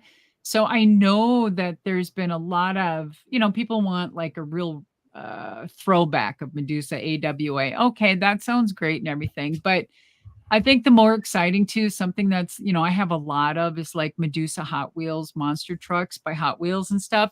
But I think what we're going to try to do too, it's going to be really cool, is to have a Medusa action figure in her fire suit with with her helmet and the monster truck. Dude, awesome. Way cool. Yeah. And talk to us about this. 40-year wrestling career, first action figure. As Medusa. Yeah. Yeah. First Medusa action figure. Tell us about it. How did it come about and what do you feel about it? So, I'm very grateful, and 40 years, and then Medusa comes out. Like, wow. It took until 2015 to get an Alundra Blaze action figure. So, in monster trucks, I had a Medusa Hot Wheels, probably 10 years into the business. So I don't know what the procrastination was, but I'm just glad that it's happening. And even after all of these years, it's better that it's happening now than it did back then, because again, you all know how women were treated and what we were paid. So now fighting so hard for something, maybe, the residuals and royalties will be, equal to what they need to be. And so I'm glad I didn't maybe get all of that, because it just would have been washed in horseshit anyway. I don't know. I know it wouldn't have been equal. So, but to relive, and my husband puts it this way, he goes, gosh, Deb, you're going to be remembered when you're gone. You're going to be like history, where, a lot of people, they're just going to be gone and forgotten. I said, I'm going to be gone and forgotten too. But I understand his point. There's like, I don't know. I guess there's, there's going to be history there, so I guess I'm immortal in some way. Immortalized for real. Yes. And, the thing is, like I said, our man Magnum TA here at One True Sport, I call it the murderer's row of old school professional wrestling, but it's very simple. It's Magnum TA and Greg Gagne, RVD, Jake the Snake Roberts, Ted DiBiase, Arn Anderson, and Kurt Angle. Angle will be live tomorrow at 11 o'clock, if I'm not mistaken, or Thursday. And it's Medusa here on Paving the Way every other week with me. We do plan to be back on the 30th, and Medusa's going to tell you why as she's dancing us out here. And that is because Lubbock Pro Wrestling, Equal Rights and Feats event coming up this weekend. And guess who is smack dab in the middle of the poster that I forgot to find it on social, guys. I apologize. Medusa. The Medusa that you just saw, the red, white, and blue with the big boobs, is smack in the middle of this poster. Medusa, what do you know about Lubbock Pro Wrestling, and what are you planning to do this weekend? I love Lubbock Pro Wrestling for many, many reasons. One, the promoter, Rick is so fucking cool. So Rick, when he puts together a show, he puts together a script, a show. I mean, he has this thing promoted. He has this thing written out weeks in advance.